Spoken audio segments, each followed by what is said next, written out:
Hello and welcome to this BFI at Home event. My name is Jess Loveland and I'm head of the BFI Network.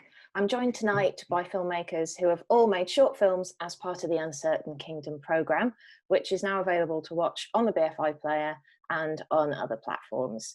So I thought I'd just go around the group and introduce you all to the viewers. If you could do a little wave maybe, or a little dance or something, just so people can see you. We've got Ellen Evans, who is the director of Motherland, Ray Panthaki, writer-director of Ernie, and Antonia Campbell Hughes, who is the writer-director of Acre Fall Between. And we're also joined by Georgia Goggin, who is the programme producer for the whole of the Uncertain Kingdom. So, to get things going, I thought what we could do is go around the group and everybody could briefly introduce their film, what it's about a little bit, and let us know why you wanted to make it as part of the Uncertain Kingdom programme. Who will we start with? Will we start with you, Ellen? I had a bad feeling you were going to start with me. Okay, so I'm Ellen Evans and I'm the director of Motherland. It's interesting because the film went on a real journey. So originally the film was going to be about detention because I used to be an immigration caseworker before I started making films. So issues of detention and deportation have always interested me. So originally it was going to be about a family where the father was in detention awaiting potentially deportation. But in our research, we actually ended up making contact with an organisation in Jamaica who help resettle deported migrants. And that's how the film came to be about people who have already been deported to Jamaica. So yeah, that's Motherland. Yeah, and why through Uncertain Kingdom? What was it about the programme that sort of, it felt like it was the right place for this film? For this film, I mean, it's you know, because of my past history, it's a film that I've wanted to make for a really long time. And the theme of uncertainty just gave us the perfect opportunity to like research this subject, basically, you know, the idea of living in uncertainty. Well, thank you. And Antonia, could you tell us a bit about your film and why you wanted to make it through this programme? So my film is called Acre Fall Between. And when it was first put to me, I mean, I was very interested in making something that was about the essence of Northern Ireland. I mean, I guess at the time when it was first proposed, you know, everything we were talking about was Brexit. And in Northern Ireland, that was quite topical because of the borders, whether it was going to be a hard border, soft border, the backstop, all this kind of stuff. But specifically, what I'm sort of like a Northern Irish foreigner. Like I was born here, but didn't grow up here. I left when I was 3. So it was always the politics of what it means to be Northern Irish was quite interesting and fascinating as like someone exiled. And so I was very interested in looking at a piece that was kind of one man's projection of what the future might hold. So also to really embrace something that was cinematic.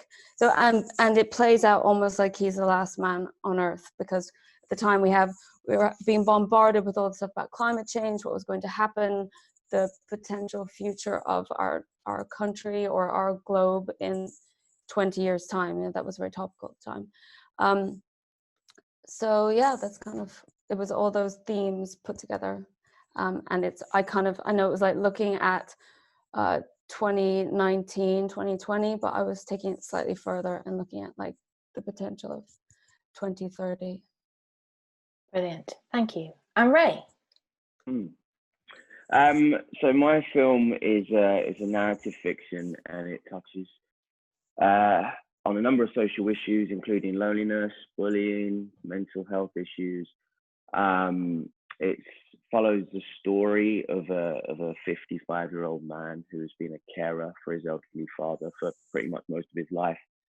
And we sort of enter the story at the point where he's, in a way, coming of age for the first time in his life. So it's a coming of age story really for an older man who's never been exposed to the sort of fast-paced world that we live in now, where attitudes, opinions, even technology is moving at such a pace, and it's a man trying to adjust to that, and breaking away from his father for the first time. And the opportunity to do it with The Uncertain Kingdom really appealed to me because, you know, because of the creative freedom that we were sort of given to be able to make these films and explore subjects that we wanted to explore. And that was a huge appeal. And of course, working with Georgia and John and Isabel was, you know, it was another pull towards it. But the fact that we had the creative freedom to really explore what was in our hearts, that for me was the appealing factor, really. Brilliant. Thanks, everyone. So moving on to Georgia, I'd like to ask you some broader questions about the Uncertain Kingdom scheme itself. You've got 20 incredible films here from some of the most exciting new cinematic voices working in the UK at the minute, exploring really topical, interesting themes that are exercising people across the country. It feels to me like in 100 years, history students, you know, doing their whatever GCSEs, whatever they are in 100 years, they'll be using these films as sort of primary source material for their studies almost. It really takes the temperature of the nation right now. What inspired you to set up the scheme in the first place, and what were you hoping to achieve through the initiative? Well, firstly, thank you. That's a lovely compliment. Yeah, fingers crossed. To be on the curriculum would be exciting.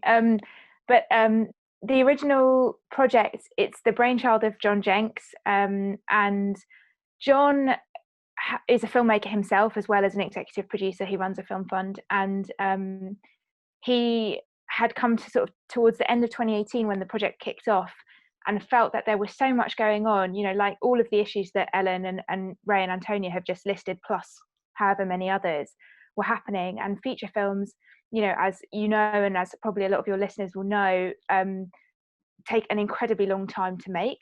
And he kind of felt like a lot of filmmakers just wouldn't be able to respond with the urgency that would be ideal. And also because feature film budgets are so high, you very typically have to be quite, not uncreative, because fantastic films are made, but you have to normally have a bit more of an eye on the audience and like the end product, and you sort of can end up limiting yourself. Whereas with shorts, it's just like, well, it's not that much money really, like just go play. Anyway, and John and I had worked together, and he rang me and said, oh, I'm thinking of getting like a small group of filmmakers together, let's, you know, so they can make a short about something they care about. Would you and Dion want to do one? Dion Edwards, who's a filmmaker I work with a lot. And John, I talked about it, wasn't the right time for us, but I called John back and I was like, you know, John, this sounds like kind of a big project. You know, who's doing this for you? Being familiar with John and his ideas. And in that time, he'd had a similar conversation with Izzy Freer, the other producer. And basically, I think me and Izzy just went to the races. And by the time John sat us both down, we were like, it's going to be like this. And then it became 20 films. And I think our ambition really was just to try and get, I mean, you're going to fail. I think the first thing to say with something like this is you're going to fail. You cannot be representative of everybody's voices. So it's just, you're just not going to achieve it. But we just wanted to try and, as you say, take that temperature across as many different things that were going on in the UK at the time as we possibly could, from as many different perspectives around the country, bring them all together and see how the combination of these films could spark conversation. That's brilliant. It's so exciting. I mean, the world's changed in quite unexpected ways since you set up the first iteration. Yeah. I just wondered, do you think that's impacted the way audience are responding to the films? I think firstly, you know, one of the things that we went through was back in March, we were going to have a cinema release. So just on a really practical level, the response is different because we originally would have all been in cinemas together watching them, you know, side by side. We're now not. So I think that in itself makes a difference. But I think actually, you know, one of our filmmakers, David Proud, in fact, that both of them, Justin Edgar and David Proud, made the point to me that actually because we were doing an online release, there's a whole community of people who actually struggle with access to buildings on a just really basic level that now can appreciate these films sooner than they would have otherwise been able to. So which is a great benefit that, you know, because of our bias, we didn't think about. So there are things like that, but also the meaning of the film the films has all changed. Some films have feel so specific now, like Left Coast is about the use of food banks, and that's such a pressing issue now, as people are losing their livelihoods, and more and more people relying on food banks. Films like Antonia's film, actually, to the point that it's spooky, because it's about empty places and people feeling like they're in the wrong place. And I think they've actually become more urgent than they were. Yeah. No, I want to ask Antonia a bit about that later, about how did I know? Yes. Where's your crystal ball? It's troubling, actually, and probably should be examined. Yes. Yes, she can see the future. And just my final question to you, Georgia, is about a second round of the scheme. Is there more coming? It feels like there's more to respond to. I get an email about this like quite often now. We have commissioned a 21st film, specifically on the topic of corona, because it felt like we still want to do community screenings, and as soon as we're all allowed to be in one place, that's going to happen. But we felt like we couldn't show any combination of these films without having a film that referenced what we've all been through, because it's such an enormous trauma. We're going to need to have a kicking off point to talk about it. So we've commissioned a film about corona, but the idea of doing the Uncertain Kingdom, 20 films in its original thing, no.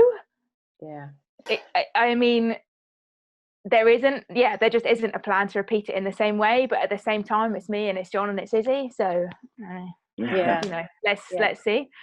It feels like something would be really interesting to do maybe every 10 years, something like that, just to absolutely to really respond to the zeitgeist. Thank you very much. I'm going to move on to talk to the filmmakers in a bit of detail about their individual films. So I wanted to start maybe with Ray and your film Ernie. It's a really powerful exploration of a man whose free will, identity's been completely suppressed and controlled by his father, and what he's seeing in the media. And you've got these two absolutely incredible performances from Paul Kaye in the lead role, and then the legendary Stephen Burkoff as his father. So I wanted to ask a bit about how you got these two great actors involved, and how you went about getting those performances from them. Yeah, so we actually had to, we prepped the film twice, because we were supposed to shoot earlier, and then I had a loss in the family, so we had to postpone the shoot like 2 days before photography, which was a complete and utter nightmare. But we came back to the film a few months later, and Paul was then available, he wasn't available first time round. And I'd worked with Paul in the past, many years ago, and I just always remember I think we all know what a fantastic actor he is, but also what an amazing human being he is, and how collaborative he is. And for me, that was a really important factor in working with someone with, very little money and very tight times. So we had Paul, and it was a no-brainer really for me to cast him. We had a chat about it. He totally got what I was trying to say and what I was trying to do. The only problem then was we only had him for like 3.5 days. So that became, we had to squeeze and condense everything in, which became a bit of a nightmare as well. But he just gives you everything. Like, he comes into the trenches with you and nothing's too much. And he just went there with the performance, as you can see, which is incredible. And then we had Mr. Burkoff for 1 day, who came in with this incredibly fierce energy, complete juxtaposition between him and Paul and their energies that they give off in real life, which worked for the characters and was incredible. And just sparks flew really. And I gave Stephen, I know he likes working in a really improvised way, so to give him that sort of card to go off and do a load of improvisation was brilliant. It was magic for us, because we got some absolute gold, but also I think he felt completely comfortable coming into a new environment with a new filmmaker, and I was allowing him to do what I knew he was best at. And that was fun, actually, because that dinner table scene between Paul and Stephen, I was whispering in Stephen's ear, really sort of trying to wind him up, like give him sort of things to just throw onto Paul, in the scene without Paul realizing. I knew Paul was down for that, and it created some magic that made the film. So I'm really happy. But yeah, for performances, I'm so grateful to those guys, because, you know, to get that sort of caliber of actor for a short film, I know is, you know, they're busy. There's busy people. I think Paul was working on 5 different jobs at the same time while we were doing that shoot, which is why we only had 3 days. So very grateful to them both for coming on board. Yeah, no, they're brilliant. They really are. They're sort of powerhouse performances. We've actually got a question that came in from an audience member, which relates to actors and performance. It's Danny from Instagram, and he's asking how much rehearsal time with actors is best before you start to lose spontaneity and freshness. I mean, we didn't have the ability to have rehearsal time with this. So it was just my quick conversations with the actors. But in general, I don't like to over rehearse too much, because I think there is so much magic that comes from being in the moment. But in this one, we had no rehearsal time. Stephen and Paul met each other 2 minutes before they were about to start shooting. But then what I did was I was sort of whispering things in each other's ears, in both their ears, not telling them what was going to happen next. And that seemed to create some sort of magic. Do you find that your background as an actor helps you in 100%. terms of like talking to actors and getting absolutely, 100%. I just know what encourages me and what motivates me, and the words that I need to hear to get to performing. I mean, of course, not everyone's the same, but I certainly know those things that work for me generally seem to work for actors that I'm working with. Yeah. I've heard quite a lot of directors talking about directing actors, and that some of them have gone on acting classes themselves just to see what it feels like to be directed, and you know, how to get the most out of people and the language to use and how to encourage and motivate. Yeah, I think it's absolutely, because you sort of, everyone works in a different way, so you immediately have to have that sort of sixth sense of how you have to work with a certain actor. Like, you know, working with Paul is very different to working with Stephen, and I had to navigate that in the way I spoke to them, and I realized that straight away. But yeah, I think it's a really good thing. If directors could do that, I think it's an amazing thing. Yeah. I wanted to ask a little bit about the scripting of the narrative. The complex Brexit divide plays out with really great economy inside quite a claustrophobic family drama, essentially. There's not a lot of dialogue, not a lot of exposition. How did you approach the challenge of representing such complexity and character and personal tragedy through the character of a single character? Was that hard to get on paper? Well, I've been sort of like playing with this character for a long time in my head. He originally started as someone I wanted to explore, and I probably still do, into a sort of feature idea. And then when the opportunity came along, I was like, I mean, some would say it's almost too many sort of social issues crammed into one little film, but I had to explore those things. And I think Paul said the other day when we were talking that he almost saw the movie as a silent movie, which is really because I wanted Ernie to earn everything he said. He is a quiet person. But I think we did pretty well in touching on all those things in a little way. And maybe it is something we can explore further into a bigger story. But yeah, there was a fear of mine that, am I cramming too much into this? But actually, me and Simon, my co-writer on the script, you know, we went back over it a number of times and redrafted it a number of times, and it just seemed to flow and it just seemed to work. And we send it out to people and people were responding really well, and it didn't feel like it was overcooking too much. And yeah, and it just tended to work. And I think that what I wanted to always make was a quiet movie, something that was quiet. And, you know, for me, one of the draws of making a story was what I want to say about those quiet, meek, soft people in society that I constantly watch, and they move me because I see people that can't keep up with this new pace of life that we have, and they break my heart. Those people, I always want to help them, and so this was a character I wanted to explore through the quietness of that, you know? Yeah, no, it's a fascinating character, and I think you're right. I think there's definitely scope for a feature in that character and that sort of internal conflict. Brilliant. Thank you very much, Ray. Thank you. I'd like to just move on now to have a chat with Ellen about Motherland.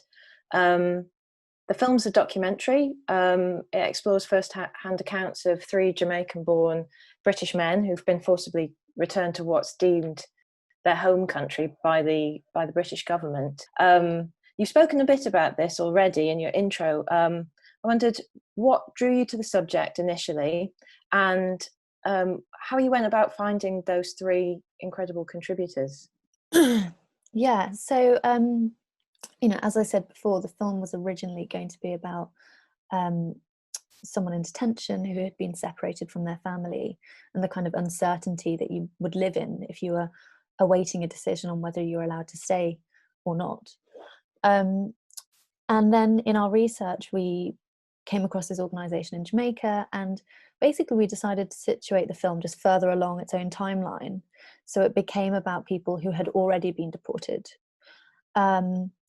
you know, still, you know, exploring issues of separation. The 2 young men in the film, for example, have been separated from their families in the UK.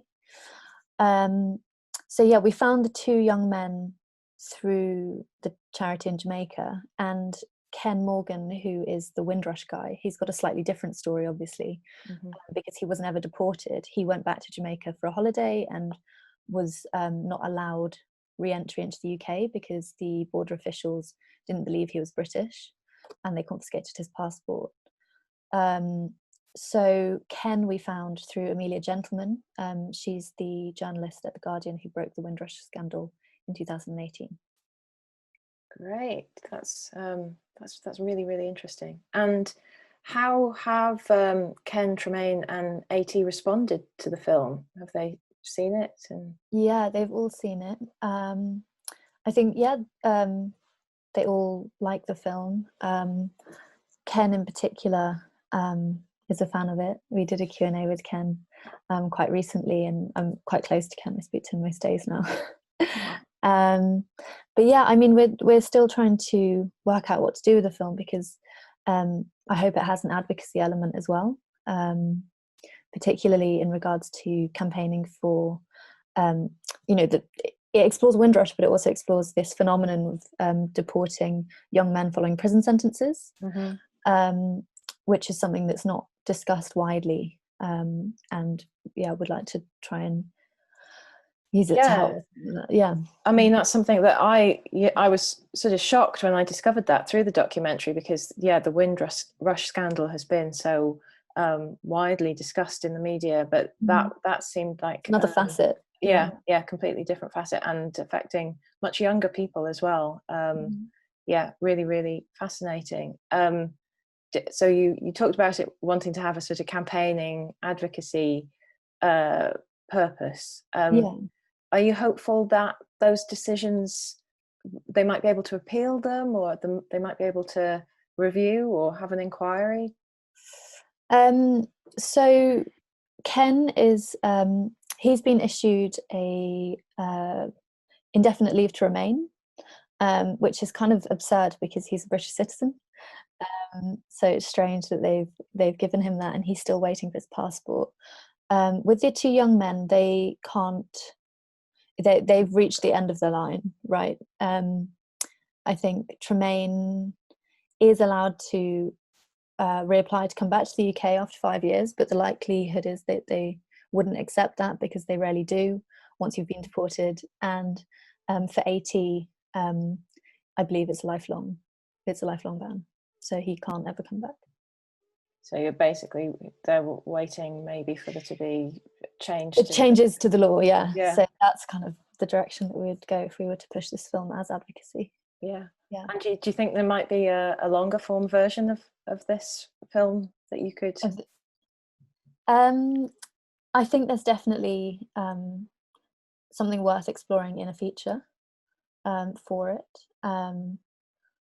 Yeah, I don't know if I would be the one to make it, but there's definitely material there. Yeah, it's really interesting. Thank you, Ellen.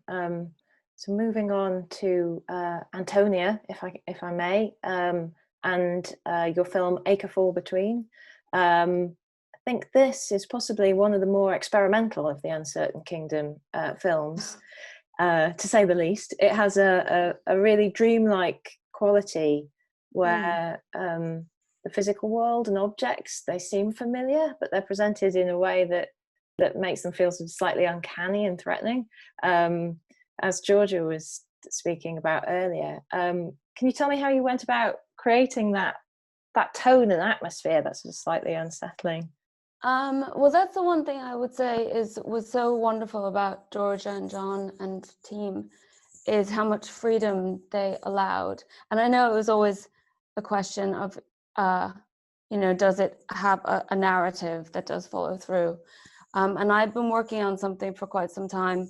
I was kind of writing a sci-fi TV thing. So all these topics were kind of interesting to me. But what I thought was really true to the place where I filmed is that tone is sort of, it's just evident in the land and in the landscape. And it's something that it's a place I know very well. And every time I spend time here, because I am here where I filmed it, I just thought it's this kind of, it's a landscape that doesn't really have a real sense of time and place. And that was something I wanted to capture. And then when this project, The Uncertain Kingdom, was brought to me, it seemed all kind of, I wanted to do something that was topical, but without being like a lesson or preaching. So really embrace the fantasy, supernatural elements. Yeah, that image of the fish in the grass. Yeah. How did you go about filming that? Yeah, it's tricky. No, I mean, so basically the main theme about the film was displacement. And it's something that I think is very interesting when it comes to colonization. I was really interested in direct provision, about how when you take a sort of social grouping and you displace them without actual geographical relocation,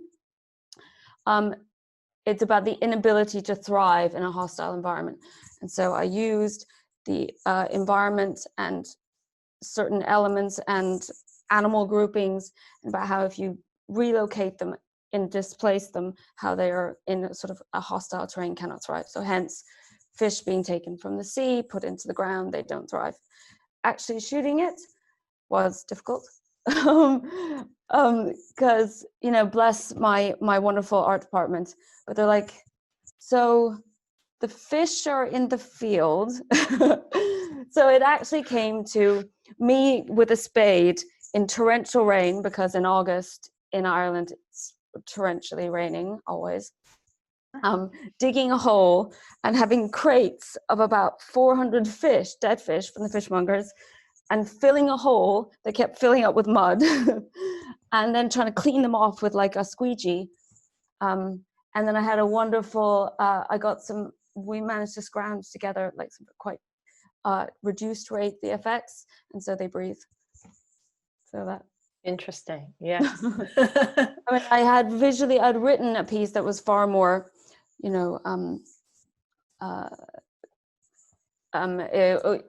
on the page, it was quite an expensive sci-fi piece that obviously had to be pared back. But what was very important to me, what I really wanted to embrace, was these sort of tableau images and a man walking through them, because it is about his reduction or kind of re-submerging into the land and becoming, and respecting that as his host environment rather than man being a dominant force. Yeah, no, it's a really interesting film. I wanted to ask you about performance as well. You've got the great Mark O'Halloran. Yeah. And he's a man adrift in the landscape. How did you? It's a really interesting performance. How did you go about getting that performance from him? Did you leave it for him to interpret, or? I think, well, Mark is a very special man, in his work as an actor and a writer. I think he's very just poetic by nature. Yeah, he's a thinker, you know, and so he and I just talked a bit, and like what Ray was saying, I'm not really, I mean, it's quite I think it's more a performance of energy and tone, but in any case, I'm not really into rehearsal as such. I think it's more an understanding of the piece that everyone is in, and that's a collaboration across every department. And Mark just he understood it immediately, and I do think that that was the luxury of being able to shoot where we did, because it's just sort of, it's very deep in the soil. Yeah.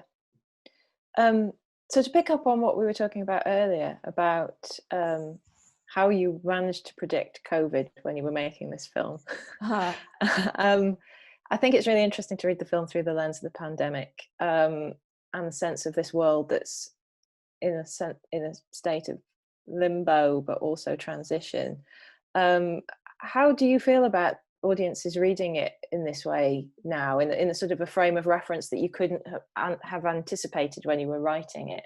Yeah, I really did not predict COVID-19 for the record. I didn't know that was happening. But what I was looking at was a very draconian sort of world where there's maybe less people, where we've reduced numbers. That has been a thing with, you know, because we kept talking about what, I mean, I think I was interested in an article in January 2020 in The Guardian that was, you know, where we kept talking, there's too many people on the planet, and so I was looking at a future where there had been a real reduction in the numbers. Mm-hmm. That's why it was so sparse. I was very interested in just a world where maybe we have also reduced what we have at our disposal, which is technology. So that's why he doesn't really have a phone. That's why the cars stop, where there's much more of control implemented. And so that's what you see as the visual, and that's why there's so little people around, and where people have been effectively quarantined and contained. And that's why his family are missing, because they've been put into a quarantine space. But it is very unusual because we had my art department do signs that were about the Relocation Act. I tried to think of something that was somewhat a visual that we recognize, which is like road signs or cellar fields, but without being something that you directly connect with something that's already occurred. So there was a lot of work done onto that. And we filmed on a beach on the Antrim coast with these signs we'd made, which was the Relocation Act. And I think in end of March, a beach near where I live, which is very close, was one of the first COVID signs on the beach. It said like restricted area. And it's almost like, you know, the images from my film and the images from the beach were like a split screen in how similar. I think I posted it on Instagram. It was really quite spooky. It's really interesting. I'm not sure that you're not predicting the future through your films, so I'll be interested to see what you make next. Thank you. I've got a couple more questions that came in from the audience that I'd like to ask you all collectively, and whoever has an answer can jump in. Maisie from Instagram has asked, do you think it's important to go to film school? Did anybody go to film school? Is it? I did an MA in documentary filmmaking, but it wasn't film school in the traditional sense. And it was great. But I don't know. I don't know if you guys went to film school. Did you? Probably. I didn't go to film school, but I've been, I guess, schooled in film since a young age of being on film sets. So I think it was just, for me, wanting to be a storyteller from as long as I can remember was just a natural progression, having been on film sets. I think I learned on the job. Yeah, being on set was your film school. Yeah. Ellen, did you think, did it teach you, did you learn about craft and about documentary practice through the masters? Was that? What it did is it introduced me to like different forms of documentary, and that was really valuable because I went into it thinking that I wanted to work on panorama, and my documentaries now are really far from that. They're really creative, and that was totally due to just being introduced and introduced to different forms of storytelling. So that was huge, but it wasn't it wasn't traditional film school. We didn't learn how to use like different cameras or all that kind of thing. So it was like a foundation in basic skills, but it was more about the wider education that was useful, I think. Brilliant, thank you. And Pete from Instagram has asked, if you could remake any film, what would it be, why, and what would you do differently? That's a difficult question. Has anybody got anything that they're itching to remake? I mean, can I edit the question a little bit? Is that acceptable? Of course. If it was possible for me to somehow make it exactly the same and not change a frame, I would have liked to have made Lord of the Rings, just because it looks so much fun. Like, it's the reason I wanted to be a filmmaker too. It's not cool, but whatever. Aren't they about to? But don't speak to me about it. They're not, are they? There's a TV show. Yeah. Which we can add to the list of the things that we don't need in the world. But anyway, if I could have just had that experience for however many years or whatever it was, banging around New Zealand doing that. Like 10 years or something. And I mean, bananas. Whole lives. Like, people got divorced, people got married, like, whole lives spent doing it. But I think that would be an absolute blast. But I would want it to be the same. Frame by frame. Frame by frame. Yeah. Thank you. And one final question for everybody. What are you working on now? Have you got anything coming up? Are you taking time to write, or what's your next project? Will we start with Ray? I've spent this sort of lockdown period writing lots. There's 2 particular films I'm working on, and so I had no excuse really. I was stuck at home, so I've been trying to, when my mind's allowed me to, I've been trying to do as much writing. So in terms of from a directing perspective, I'm just at the writing stage now, so I'm just working on these 2 projects. And then acting wise, I've got the Netflix show coming out in September called Away. So that's sort of the next thing, really. Brilliant. Keep an eye out for that.